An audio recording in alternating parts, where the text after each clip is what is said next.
Is this Bitcoin pump a scam, everybody? Are we about to head much lower? We got analysts out there saying $42,000 Bitcoin is in the cards this week. We're going to talk about my strategy, what I'm doing heading into this week with my Bitcoin portfolio, with my crypto portfolio, because the alts are going to differentiate from Bitcoin in a major way, everybody. We got a lot of news. We're going to talk about Jump Crypto. Are they the reason we're seeing the dump right now? We're going to expose those wallets. We got Drew, and we might have a special guest jumping in momentarily, folks. But we're in a trade right now, and we are printing some large pumps here with the small trade. 587% in profit. We literally just checked it, everybody. We've been long on the bottom. We maybe even caught the bottom, everybody. If I go to the 1 hour mark, that's where we open the trade, folks. If you're wondering where we open the trade, that is where we open the trade. And not only that, we posted it publicly. We're going to talk about all the craziness that is happening in the markets. But Drew, how are you doing today? Honestly, I've been better. Seeing the world just go to hell in a handbasket outside of crypto. I mean, yeah, we didn't go to zero in crypto, but I've been better, seen some problems out of the UK. And, the basement continuously gets taken off the internet. Well, I'll say this, as human beings, we're not equipped to deal with the woes of 8 billion people. We're barely equipped to deal with the woes of 150 within our social circle. Yeah. And so when you start worrying about the outside agitation, outside news, especially not even on your continent, it can affect your trading, folks. But there is one way to change and to break out of the miasma of the bearish mentality, and that is by hitting the like button, everybody. Please go ahead and do that. I'm your host, DZ. We're brought to you by Arculus, everybody. Go to getarculus.com if you want to have cold storage, because in this market downturn, we might see exchanges go if Bitcoin keeps going lower, folks. So you want to protect your bags. But let's just look at the markets right now. We got the market watch. There we go. It's right there. We got the market watch, everybody. So let's see. Bitcoin is experiencing a pump as we speak. You can see 2.8% in the last hour for Ethereum. That thing is up 5% right now. BNB up 6.7%. And Solana is up 12.4%. That is the trade that we are showing right there. The Solana, I am kicking myself for, closing 80% of it at this point there. But yeah, we're still riding high with the profits. You never go broke taking profits, folks. We have XRP. Folks, we're going to talk about XRP. We got massive XRP news later on in the episode. Not only that, we also have giant Cardano news. What's Cardano doing, everybody? Cardano is up 5.6%. Tron is only up 1.2%. Avalanche having a nice pump right there as well. Chainlink, Drew, let's look at Chainlink. Let's click on the Chainlink chart. I feel nothing. People could have got Chainlink under $10. I'll admit, I bought a little. I didn't buy any Chainlink. I bought Zero Labs. Chainlink under $10. I'm kind of kicking myself for not just buying a handful. Yeah, I mean, it was a nasty dip. I think my wife got some Jupiter for us, but okay. We bought a bunch of dry goods. Honestly, I topped off the long-term food storage, honestly, just in relevance to everything else going on. So Ahil Sidva, we're going to tell you exactly where the market is going to the penny when it comes to Bitcoin, because I know everything when it comes to Bitcoin price action, everybody. All right, let's look at the biggest gainers, everyone. The biggest gainer is Tau. Tau is up a significant amount right now, 31%, and Brett is also up 30%, and Notcoin is up 20%. Now, staying away from trading Notcoin. Notcoin was one of the easiest coins to trade with leverage. Now, maybe not so much. Man, that was a good opportunity for people that jumped in on that trade. All right, looking at the rest of the gainers, and we're going to look at the biggest losers. We have Ondo. Ondo being one of the biggest gainers right here. We do have a little Ondo news. Pepe. Do you still like Pepe? I never. You like the frog? Yeah, of course I like Pepe. I still have a bag of Pepe, honestly, but it's it's not like some massive part of my portfolio. It's like 0.5% of the portfolio. So I'm just holding Pepe as a virtue. Have you ever had frog legs? Chat, have you ever had frog legs? How were the frog legs? I'll give my frog legs review. It's a meme that it says it tastes like chicken. It tastes like chicken. It actually does kind of taste like chicken wings with a little fishy taste. You ever had frog legs? I have had frog legs once. I doused them in jelly, though. So I skewed the taste heavily. A grape? Yeah, well, jelly, we put on pheasants. KY? With quail, all kinds. No. Pepper? Blueberry jelly. Okay. KY jelly. You don't eat KY jelly. Unbelievable. All right. People are wondering, where is Josh? Josh is on a phone call right now. He's talking to the devs. Now, Josh is on a call. He's going to be trying to jump in a little bit. Now let's look at the biggest losers in the world. The top 100 at least. All right. These are the coins that have crashed the most. And really, there's nothing except for this token that kind of just came out of nowhere. Fast token. Have you heard of Fast? Fast token. Now, is this based on speed or not eating for 16 hours? This is the first time I've heard of this token, so I know nothing of this one.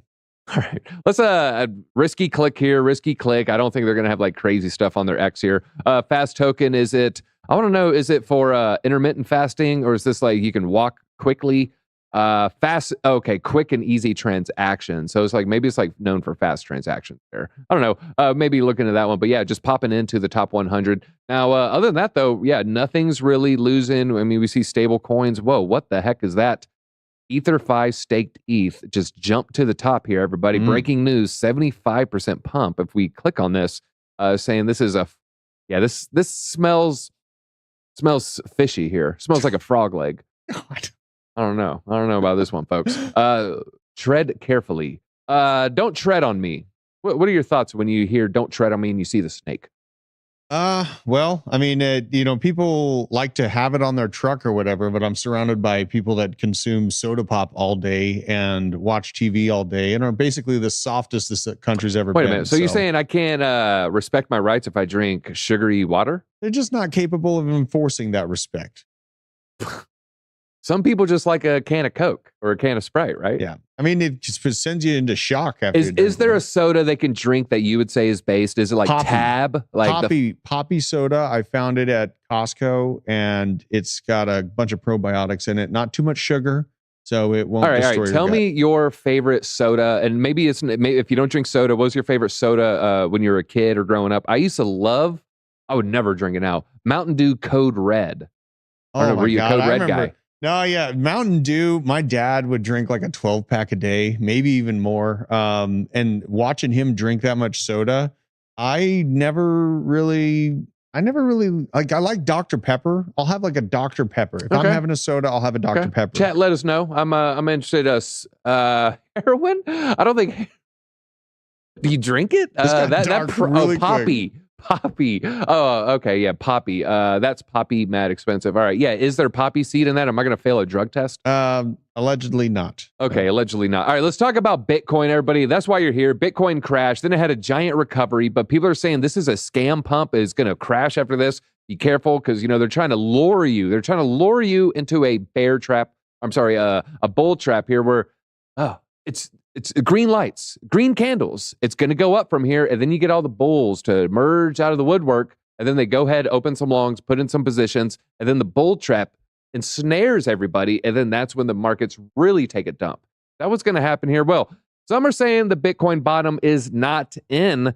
Traders are setting price targets for the low 40K range. And I'm going to give you my take on this. So they appear to agree that the market rout is far from over. So you can see it, very, very strong tumble right there. Drop below $50,000. Saw $500 billion wiped out of the crypto market in just 24 hours, accompanied by the liquidation of many leverage positions. According to CoinGlass does like blockchain analytics. $1 billion worth of leverage positions have been liquidated across derivatives markets, with longs being about 3/4 of these. Over the same period, $404 million worth of Bitcoin was liquidated here. So the current correction comes against a backdrop of numerous factors. We talked about this in the video over the weekend, the weak economic and jobs data right there. QCP analysts, have we been hit by the perfect storm? Bob Lucas referred to this as a once in a 7 or 10 year event. So we're talking about a once in a decade event, talking about the traditional markets right now with that Japanese crash right there. And Drew, did you happen to watch last night's video? I break down the yen carry trade. I don't want to say for dummies because got a smarter chat from that, but yeah, I break that down for everybody.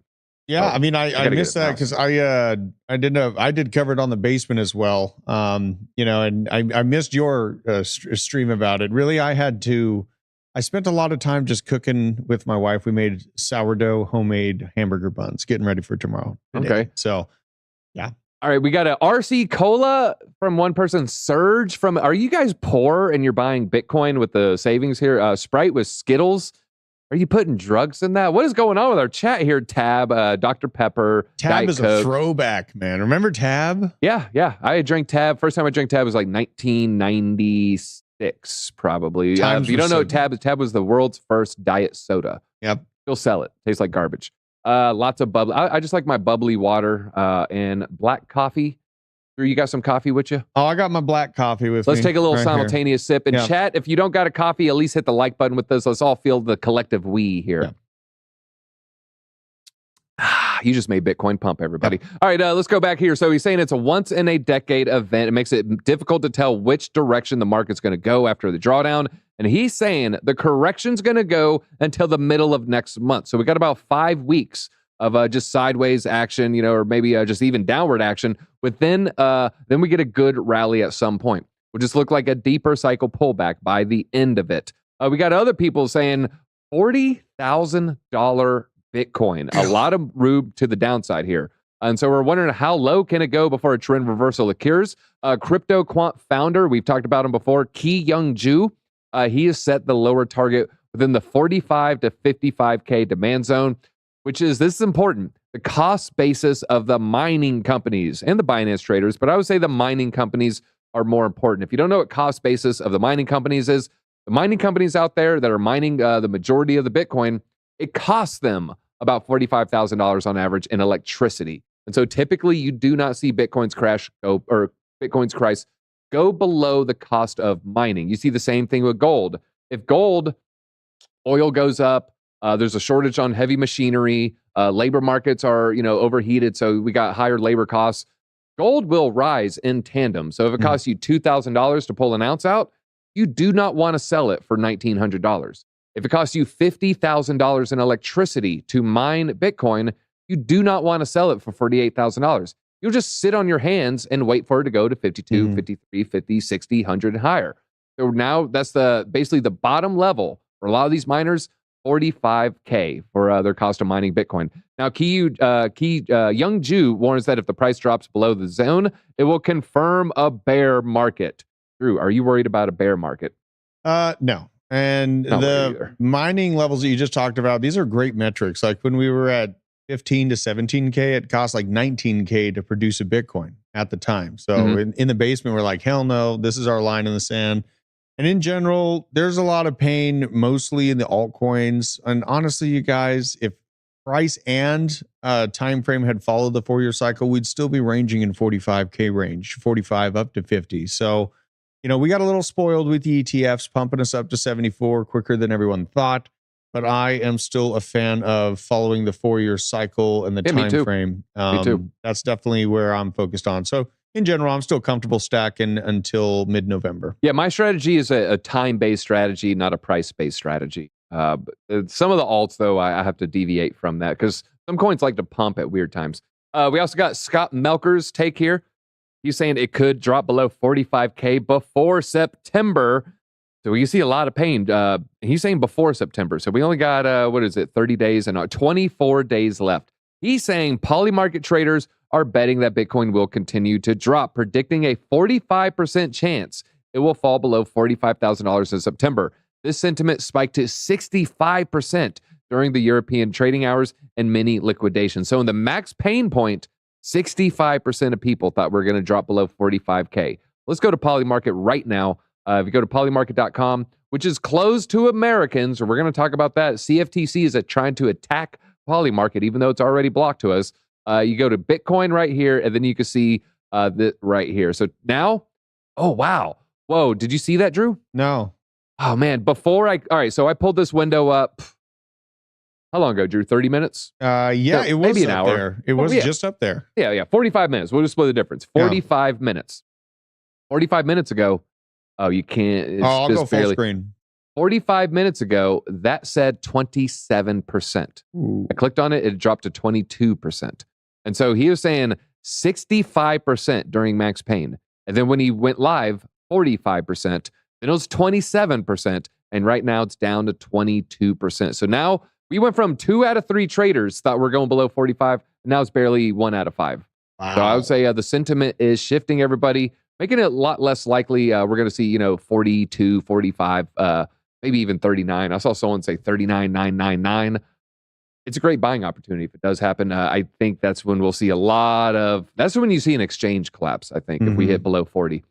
Well, and there are like macro factors that could push us to that level. I'm not discounting the ability for downward action. It's just in general, if there are no big mushroom clouds, I think we'll be moving on just fine.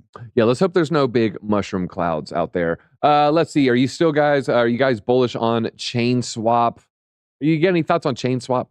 Yeah, I mean, I like the idea of it, be able to, see more build out on CCIP. Its price has been getting beat down over the past few months. And I've been watching it since I think about 5 cents, and I don't know where it is right now, but I'm trying to find a moment where it starts consolidating and having sideways price action for a kind of a coil up moment, because it's a very, very volatile, smaller market cap project. I think it's a good project. Just I am careful about how small of a market cap I'm buying actively right now, as altcoins have continued to receive their beatings. Yeah, receiving a beating is definitely right now. Bob from accounting looks like he's getting a beating on the used car market. If Bitcoin drops 40K, I'm selling my 83 Honda Accord to buy. I'm actually let's do some live action here. I don't know if it's even going to pull it up. Kelly Blue Book. Let's see here. 83 Accord. Is that what he said? Yeah, I think so. It's probably not going to pop up anything, but it's worth a shot here. Let's find it. Oh, Kelly with the EY. They got 2012. Yeah, it's a pain in the butt. Yeah, I don't know. Use 1983. Let's find out. I want to see. No results found. You can't even find a 83 vehicle here. I'm trying to find any of them. So not on Kelly Blue Book. Maybe we have someone find one. All right. So while the markets are dumping, and while 65% of traders thought this is nowhere near the bottom, we're going into the 40s, guys. Just think about that for a second. I'm not saying 2 out of 3 everybody, but 2 out of 3 people betting on Polymarket said, oh yeah, Bitcoin's going down to 45K. This was a very bearish period. What were the whales doing? What were the institutions doing? Well, luckily, there's a thing called blockchain where we can actually dive in and look at the order books. Smart money does not panic. This is according to HODL 15. iBit investors woke up yesterday to a negative 14% move over the weekend after stomaching an 8% decline the week prior. And what do?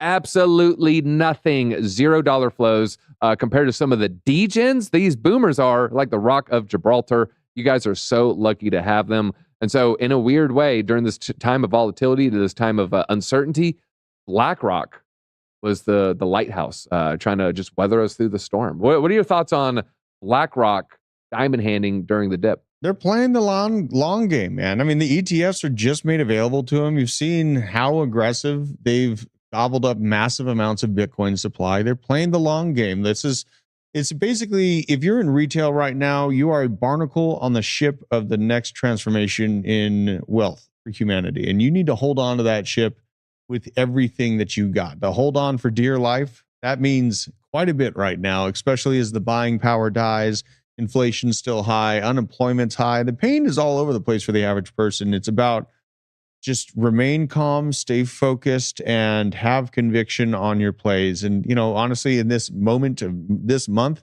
the only meme, I only look at Trump token for meme coins. I'm not playing around with meme coins. Oh, we're going to talk about the other Trump token associated with the sun that has fallen 98%, folks. So if you you just want to see some bad Trump news, we got that as well. All right, Mr. 100, speaking of what the smart money's doing, Mr. 100 should be called Mr. 1000. He bought 1,850 Bitcoin today. He just dropped a casual $100 million during the dip. What did you do, Anon? I didn't drop $100 million. I put a couple $100 into Zero Labs, but yeah, I did not go that hard in the paint there. Let's talk about Ethereum now, because Ethereum saw a massive dump. Let's just click on the chart here. I'm kind of interested just over the past 7 days. Ethereum has been whipsawing left and right. In fact, just even on the 24-hour, just look at that pump from this morning. On the 7-day, very, very quick decline, basically right at $3,000, kind of hovering around that range. Lost 3,000 and 2,900 held as support for hours. Lost that, 2,800. I mean, look at that, 2,699. $2,700 acted as support. And then it fell. And then what was the next level? Some wicks pretty close to, dangerously close to $2,000 right there. So ETH had its pain. What about the ETFs? Smart money was buying as Ethereum plunged. So it bounced 18% over 24 hours to reverse the losses. And the ETFs recorded net inflows of $49 million yesterday amid the 20% drop in price there. However, there is a little silver lining to this bright cloud, though. I guess a little dark cloud here. Professional investors bought the dip. ETFs traded over $715 million, the highest since July 30th. BlackRock, of course, leading the way with $47 million. No surprise that BlackRock was, kind of leading the way. However, since the ETH ETFs have gone live on July 23rd, it's been outflows, everybody, of $460 million, indicating that the long-term demand for ETH ETFs has yet to fully appear. Bitcoin ETFs, in contrast, recorded over $1 billion in net inflows within their first 12 days of trading. Now, I have said repeatedly, Bitcoin and Ethereum are going to have similar patterns after the ETF launch. Drew, do you remember how long Bitcoin took in its downward range? Yeah, it was about 2 weeks of just heinous outflows from great. It was 2 weeks. It was 10 trading days or 2 weeks. So we had like 10 days of ETFs or 2 weeks. So 14 days. What is the exact date? So we just had it in that article there. Let me try to find it. July 23rd. July 23rd. Let's go to the daily here. Got to shrink that y-axis lately here. July 23rd. Is that right here? Once again, folks, we did say things are going to go a little hectic. Drew, how insane is that? Did the reverse start 13 days later? I mean, maybe you could say this will be the green candle. Yeah. 14 days. I mean, if it acts aggressive, but the fees on the Grayscale Trust are higher than the Bitcoin Trust was. So the outflows are going to be more aggressive. And we might have these ETF hedge fund managers, like people that are interested in the ETH ETF from the hedge fund to traditional finance side. They're potentially waiting to be able to have the staked ETH ETF. So then they can get that gain as well. And I think that a fever pitch will come to Ethereum once that staked ETH comes available. Well, some might say the dump that we're seeing was for institutions that buy in cheaper. We have that jump crypto angle, where jump crypto sold a lot of Ethereum. And, was that a buying opportunity for some certain whales? Was there maybe, hey, I want you to maybe try to dump the price here? Was it collusion? We don't know. We have Jason Bourne. Oh my God, it's Jason Bourne. Shorts are in Bitcoin to 40K, ETH to 1,800, BNB 365 sold to 69. He's just sitting back and waiting right now. If we click on how's the markets doing right now, we just keep getting higher and higher profits, folks. Now we're at a 600% profit on the trade. So not bad. I'm not closing the long just yet, but we are going to keep moving that long more and more into profit. All right, Tron. Oh yeah, last thing on the smart money. And then we're going to talk about Trump and Kamala here. Just real quick, how it relates to crypto, folks. I'm not going to go into their policy decisions or 2025. Let's talk about, what do you think during the dip? Do you think Justin Sun bought? He did. He did. I always say he is the best trader in crypto. Him and the ETH Foundation have been largely doing some of the best trades over the past half decade. Tron founder Justin Sun acquires additional Ethereum amid the market crash. So he's making a big bet on ETH as the broader market eyes recovery. Had a major hit on Monday. So while a lot of people, they're crying, they're lamenting, they're whining over the price dip, others seized the opportunity to expand their holdings. In the last 24 hours, Tron founder Justin Sun decided to buy the dip. Is it a coincidence that we're seeing one of the biggest losers is Tron? So it's like, is Justin Sun, or where we got? Where's it at? There it goes. Tron with only 1.6. Is he like selling Tron to buy cheap ETH? I'm not saying that, but when you see this story and you see ETH pumping, you see Tron, doing terrible in relation to the rest of the market, and then you're like, you just bought a bunch of ETH. Is there something there, Drew? Or am I just got the tinfoil hat on again? If I was shooting from the hip, yes. I'm shooting from the hip. Yeah, I would agree with that. All right, Sun, also a major ETH proponent, launched an accumulation spree since February. Ever since, he's constantly taken a slice off the ETH market. This time around, he just bought a casual basically 15,000 Ether, everybody, which is now worth about $36 million. So good job, Justin Sun. You crushed it. All right, let's talk about Trump's policy on crypto, and then we'll talk about, looks like Kamala Harris's new VP. He has also a hot take on crypto. This is only about 56 seconds. This is just Trump talking about the economy with one of the most popular streamers amongst millennials, Aiden Ross. you know, what I just saw yesterday and the day before, you know, I'm in crypto and I'm in stocks myself, and I couldn't believe what's going on. You know, you have Japan, you have everybody just falling. And I want to ask you, you know, how do we basically get it back up and flowing and back up and running? And, our stock market is basically sucking. How do we get our stock market to be good again? you know, and what's causing this? And why is now it you dumping? have no confidence. You have somebody that now is taking. So you're saying we got no confidence. Right now, you have no confidence. You have somebody that now is taking over from Biden because he just wants to stay in bed all day. He can't get up. He wants to stay in bed. It was a fraud. They tried to tell people he was competent. He knew what he was doing, and in the debate, he was adjudged to be not so good. Yeah. But you can go back 4 years too. You know, he campaigned from his basement. He didn't campaign. I said, where is this guy during COVID? They used COVID as an excuse not to let him talk. Yeah. The whole thing was a fraud, and everybody knew it, and they knew it strongly. Let me go ahead and say he didn't really answer the question. You know, how are we going to get out of the dumps with the markets? And he just basically attacked the competitors. So, you know, let me just try to fair and balance here. I don't think that was a great answer from Trump. What do you think? Yeah, I mean, obviously, he's not given a true path on like how the economy can turn back around. I have a take. Yeah, what's your take? I think that America, to dig themselves out of this financial death spiral, is going to institute what I've been calling the New Deal, where we overextend ourselves building out massive data centers, massive amounts of infrastructure to handle AI implementation into the economy. We want AI to happen. We want all this stuff to happen automatically.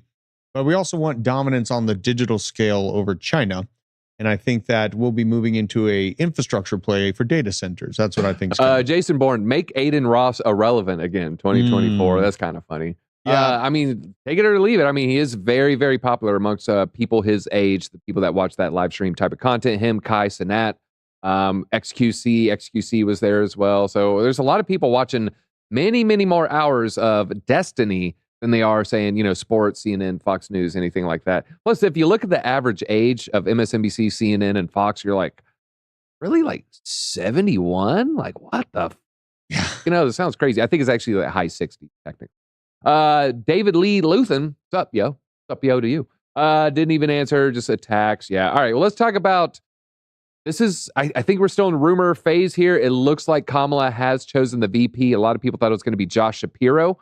I was actually going to have I was going to do a plus and minus of Josh Shapiro. I was going to say something good that he did that the people in Pennsylvania are like, hey, you know, maybe some people are happy. And then I was going to show the footage of the streets of Philadelphia.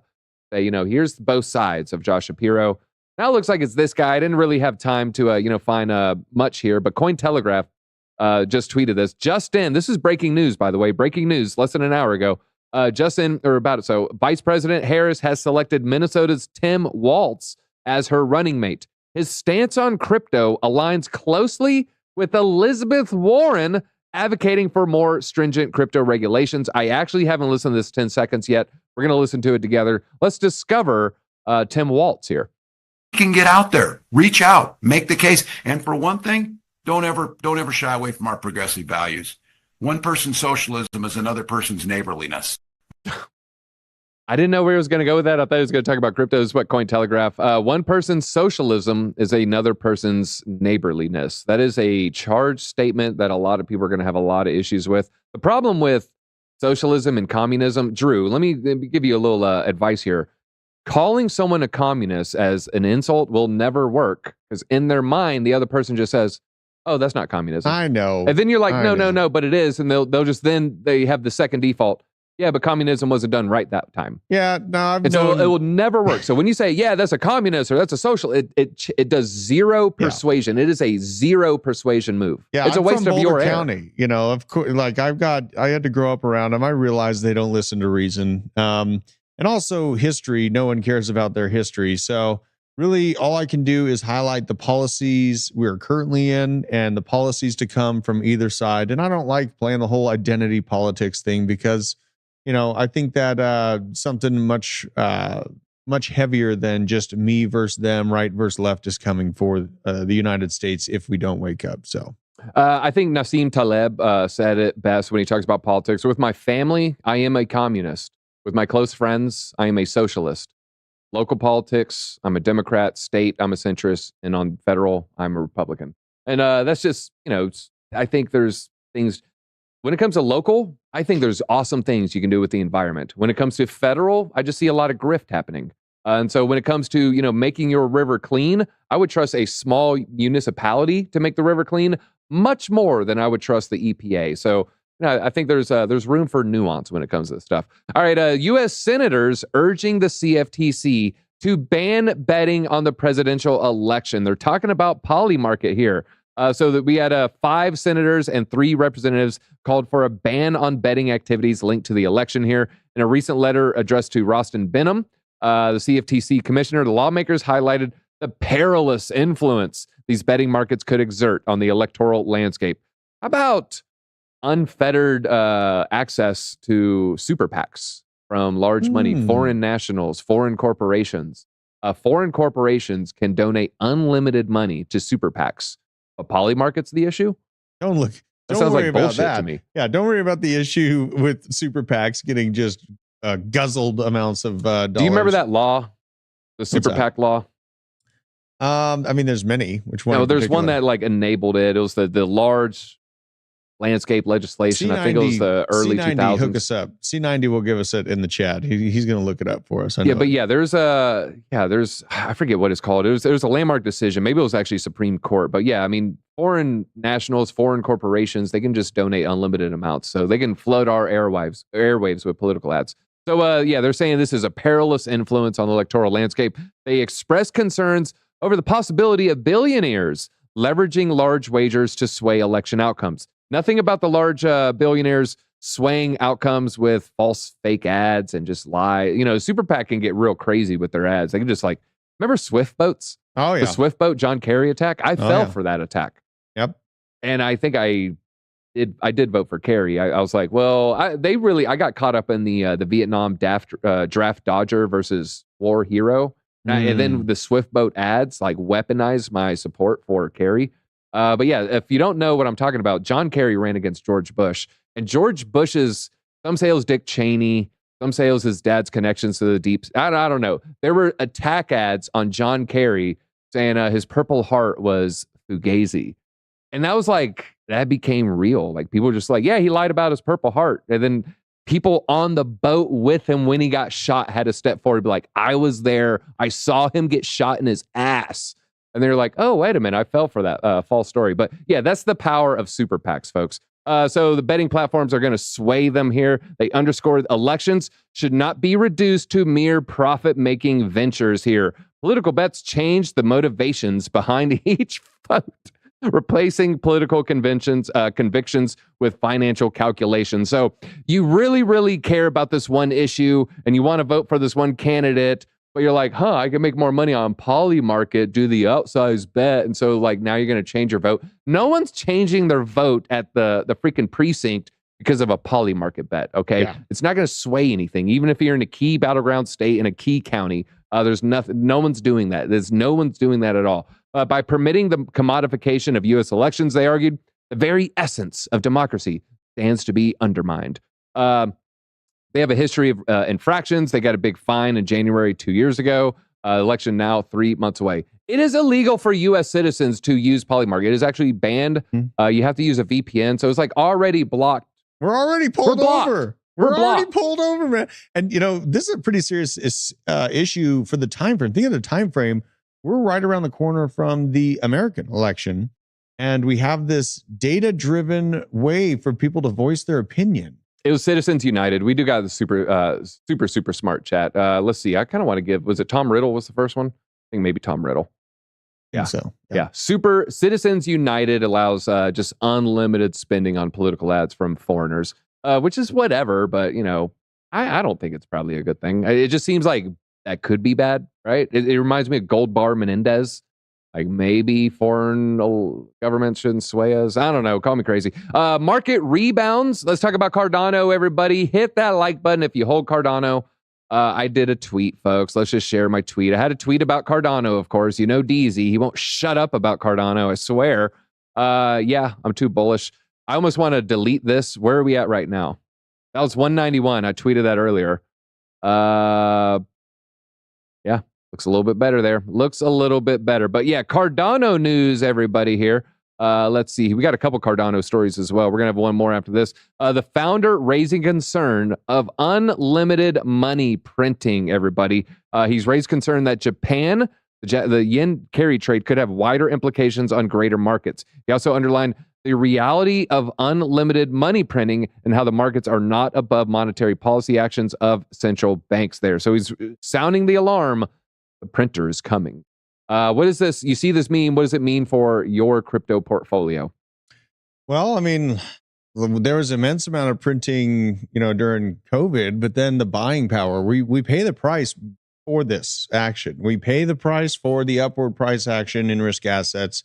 Years down the line, things triple, quadruple in price, and your buying power dies. And that is like where we have to really, really be careful about. Yes, they're turning the printer back on. I can't wait. And then you fast forward 4 years later, and a vehicle is 4 or 5 times more expensive. It's a slippery slope, and we are honestly at a point where I don't want to go too deep on this because I'll get you banned, just like my channel. But we need to think long and hard about how important it is to go be world police in the next few months. Speaking of long and hard, Jason Bourne, Cardano is the coin you hold, but you don't tell your friends. Sort of like hooking up with that one Applebee's waitress on the low. Whoa. You take this to the grave with you. Whoa. That sounds like violence against Cardano. I don't like that. Let's see here. Citizen, people, Carrie, there's the one.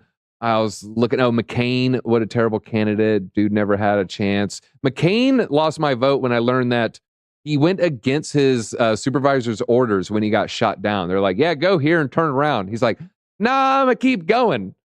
I'm going to keep going over that border. Yeah. They're like, hey, turn around. He's like, nah, my dad's big in the Navy. I don't care.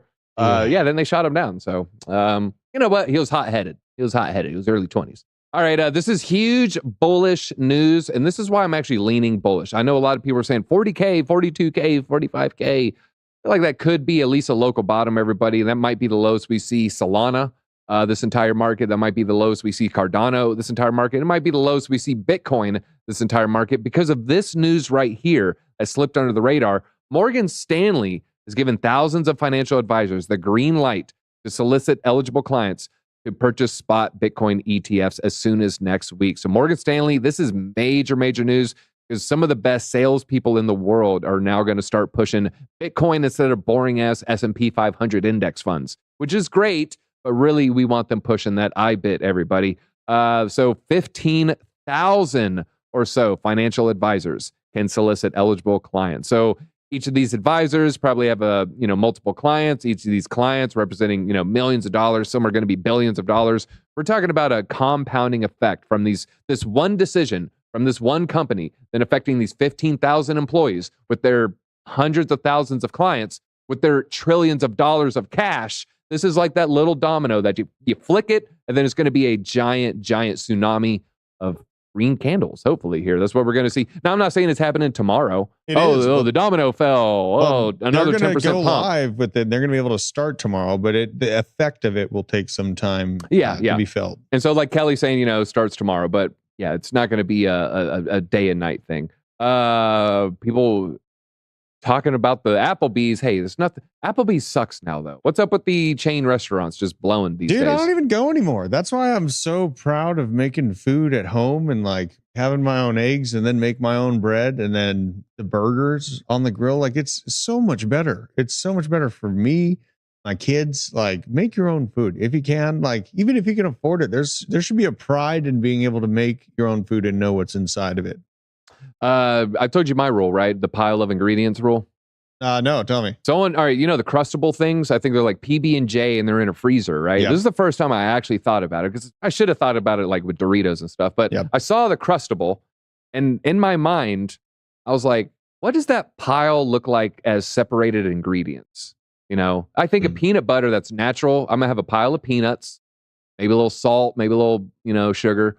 And then I'm gonna have some berries with some lemon zest, some sugar, some sugar cane, and then that's the jelly, and then bread. You got like 4 ingredients. Then I see a Crustable, And like, what are the base ingredients of this? I imagine like 13 different piles of like gray to tan powders. Absolutely. I used to and live. That's not what I want to put in my body. I used to live right next to their manufacturing facility. Did you swim in the retention pond? Well, I've worked in manufacturing. Is it like before. real long now? I know how the manufacturing process works, and really, it is not a great process, and it's not healthy for you. There's a lot of extractions and extra ingredients they add into it that literally it's like they're going through extra steps to poison you. So just take that with a grain of salt. Okay.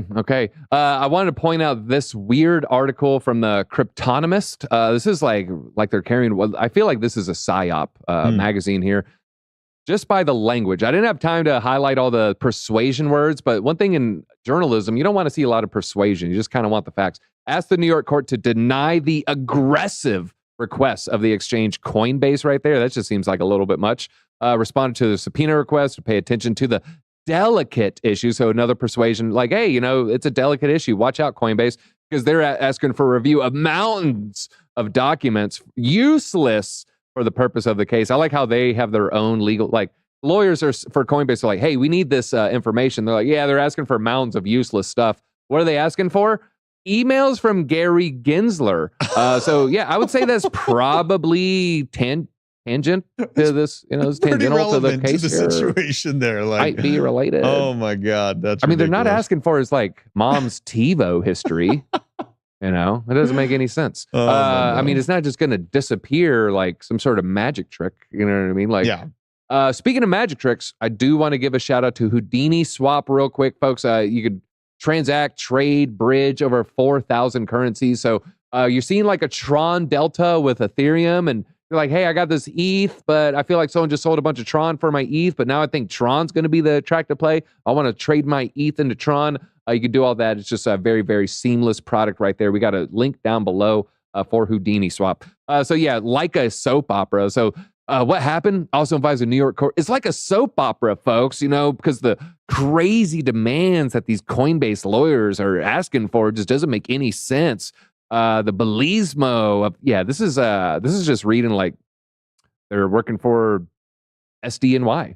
Basically, did it's SDNY like, did you remember that this? Days of Our Lives? That was like peak America. Days of Our Lives. That was a good soap opera. That was like peak America. I feel like. My favorite soap opera in middle school was WWE Raw. Raw! Wow, I can't believe I missed that one. Like that, I actually said Raw naturally. Ugh, who am I? I can only say that one way. For what I can see, Argentina will build a lot on Cardano for real-world assets here and some other infrastructure. Keep sleeping and bashing ADA for price performance, and you cry at the end when it pumps. You goddamn right, Eddie. Eddie knows the situation here. Let's talk about Cardano. Eddie, this is for you. I found another one here. Cardano defies the market downturn. On-chain activity surges in July. So last month, I was kind of talking about a lot of this activity was going to be growing in Cardano. I think we covered it, third or fourth week in July here. So we get a modest yet worthy increase in transactions. Oh, that's nothing. It's up 1.62%. All right, we'll say that's a little bit better. We also got a varied transaction type, so we're getting more smart contract usage here. Okay, I guess that's good. Plutus scripts saw a rise. Okay, so we're seeing a little bit of rise here and there. Drew, give me your Cardano price prediction this cycle. I'm gonna say $6.30. I think more like $4 to $5. 420. I can see 420 getting rejected and not going past that. And I don't think they're all degens. It's like we're in a situation where, like, I know the alts are down bad right now from the pullback, but in essence, again, we are spoiled in crypto from having the Bitcoin ETF approval ahead of schedule. Like, I was shocked with that BlackRock has done what they have done. Now we're in a situation where you have to really find the coins that are not only going to keep the lights on and keep the advancements and the development going, they have to keep in front of the public limelight and also have a very, very strong community. Cardano is absolutely within that realm. So in these prices that we're currently in Cardano, I finally feel like getting back into Cardano. I sold my bag when it was at like 70 cents. And honestly, I sold AVAX. I wish I would have sold that 70, 80 cent pump. I sold my AVAX at $52. I sold ICP, like half my pretty large bag of ICP at $16. And I am relieved to see the resetting of price action because again, we still have, in my opinion, around 90 days to accumulate as many altcoins and Bitcoin as possible before the real good times start. Christoph, a really good question. Where is the secret signal? I'm sorry, I didn't really communicate that well enough. It was we're actually using the poly market changing statistics or percentages as kind of like the secret signal, because at the time it's just showing how, because a lot of people are using this as the marker. Oh, we're going to 42%. 67% of people think we're going to 42. So we're definitely going to 42. It was 42 or 45, whatever the number was on poly market. So it spiked to 67%.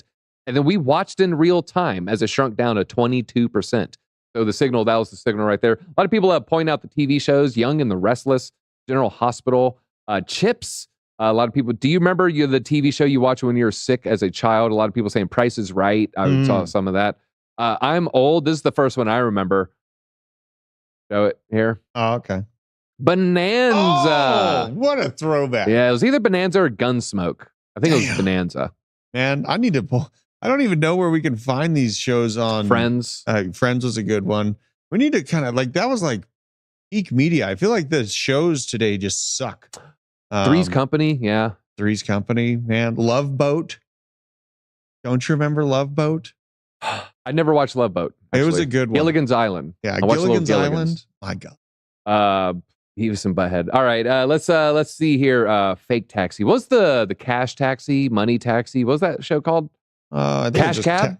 I love some Cash Cab. Cash Cab was good. Cash Cab was good. All right, let's talk about XRP. Oh, the X is in the air, everybody, like it's a Chrome, like it's a Chrome extension. I was going to say Chrome extension. Yeah, you almost got there, buddy. Oh, you almost got there. Oh, I don't know if you guys saw the picture of the Olympics, but Kaiko, XRP, oh, man, that one made my forehead sweat a little. Sorry, YouTube overlords. XRP demand on exchanges hits a freaking 4-year high, everybody, to the pre-lawsuit levels. And they're essentially saying the insiders are in the know here. So 4-year high as seen before. I haven't seen this since before Ripple was embroiled with their legal battle with the SEC. Kaiko is saying the demand for XRP is back. The only thing I'm suspicious of is the source here. Since last year's landmark ruling, which gave Ripple Labs a partial victory, demand has grown steadily. The share of U.S. platforms and U.S. XRP volume has increased from less than 2% to 14% over the past year. So the metric they're talking about is U.S. trading XRP went from 2% to 14%. I don't know how bullish this is. I actually had a different take here. If we go here, you click on my account, we go to replies. I actually just replied to a friend of the channel here, kind of in I don't want to say mean-spirited way, but just a disagreement way. Matthew, big shout out to Matt here. Now new job over there, DWP Advisors, always rooting for him there. Share of U.S. platforms and global XRP volume increased from 2% to 14% over the past year. They know it's coming. I would say if they is insiders, maybe I would agree. My counter, but Americans are dumb when it comes to crypto. Is that a true or false statement that I said there, Drew? Well, I mean, I don't want to be a total jerk, but I think that the logical thinking abilities of the average person around me has diminished in an exponential fashion during my time frame on this earth. So, okay, that's a nice way to put it. Hey, dude. Really, that's how Drew's dressed today. XRP, I think that it's going to be around. I definitely think XRP is going to be around. I don't really hold the token. Well, Matthew just bodied me in the replies. Oh, did he? Yeah, because I said Americans are dumb when it comes to crypto. His response, tell that to Michael Saylor. Oh, I had to give him the touche. He got the touche from me. All right, Matt. All right, you got that one. Good. Matt 1, DZ 0. All right, here. So yeah, XRP. Now the bull side here is insiders know that they're going to get a favorable ruling. Not even just a ruling. Markets don't like uncertainty. The big looming dark cloud over XRP is what the fine is going to be from the SEC. Some are saying $2 billion. Some are saying $100 million. It's a massive, massive fluctuation here. And so, if there is a giant spike in activity, it could be that maybe someone in the know knows. I don't know. I don't want to make any allegations or point any fingers, but it does seem like news is front ran with XRP when it comes to these major decisions. Am I right or am I wrong there? Yeah, that definitely, it feels that way. And I mean, the case has been covered ad nauseum for years. Every single day you get multiple news outlets coming out with updates on the case, and this is going to happen with that case. And It's really, I was holding XRP long before the SEC case broke out. And, I'm glad I got it. I got out of XRP as well at around like 70 cents. And watching it toiling under those ranges for this amount of time, maybe you can look at it as an accumulation zone if you really believe in the project. But honestly, I have found greener pastures looking at real world asset projects, RWA narrative, and smaller market caps. Yeah. Iagon, there's tons of different, like Ondo is a great example of one of those. Mm-hmm. We got a little Ondo tidbit later on too. And I think that those are going to be faster horses in the race. Great XRP is going to be around. Zero for me. I just bought some layer 0. Did you? Okay. Yeah. Didn't have any exposure. Need to get a little exposure there. All right. Let's talk about a Trump coin, not MAGA. This is the other one. So MAGA made by some people Drew's actually talked to, just some Trump fans. Then we have one that was kind of created by his son and Pharma Bro Martin Shkreli here. Ask Baron was his response. Pharma Bro says as Trump coin plunged over 98%. Everybody, I want to know if let's see if we can pull it up here. DJT. I really doubt Baron made this. No, it's already been confirmed. That Baron made this token? Yes. Yeah, you weren't there for that whole saga? Oh no, there's like DMs released. Yeah, basically. I just can't trust anything that Shkreli guy says. I ran into him at Nashville, and he is like a literal human rat that just scurried away from me. I was like right at the front door of the convention, and he just wanted nothing to do with. And he was like no offense to, this guy's like 4'11" or something like that, maybe 80 pounds soaking wet. So just keep that in mind. I don't trust him. I mean, I could probably throw him pretty far. I trust him much less than I can throw him. I could probably pass him. Okay. I would say the guy is very smart. And I would also say he was attacked by the media, and a lot of people still have just that image of him. Now, I'm not saying it's a right image or a wrong image, but I'm saying, he rose to popularity off scummy behavior, and, it's first impressions mean a lot, everybody. Here's Trump coin down 90%. There's a little bit of recovery. Little bit. That looks pretty damn ugly, though. That is very ugly. That is nasty. But then you look there and you're like, that high, I guess. So Trump, the Trump coin down 98%. You saw it hit a whole lot of zeros right there. I just wanted to jump to this part. Well, it dropped a 93% wick down to a $3 million market cap. Looks like Big Boy Baron sold and tagged him. Certainly what it looks like. Shkreli says the only person he knows to have the keys is Baron Trump. Well, not me. Only person I know to have the keys is BT. He precisely noted right there. So you're saying it's a Baron. Wow. Does this ruin Baron's attempts at presidential election in 2048? Oh, not at all. Not at all. I wouldn't think. But I mean, if his dad could do all that crazy stuff in the past and still get elected, I mean, Baron can get over a rug pull. This is crazy. I want to dig into that more. And I really want to find that verification you're talking about, because that is really for reference, Drew's pushing 6'4", but C90 says the jockey community is very deeply offended by what you said, Drew. Okay, you know what? I'm 6'5", but fine. If I offended some people, it is the way it is. I don't know. I just really don't trust anything that Shkreli guy says, and the way that he used people that were already down and out that needed medical help and then squeeze them for his response is it was going to be shelved, and so they bought the patent of a soon to be discontinued drug. So just them stepping up created the existence of it, whereas it would not exist before.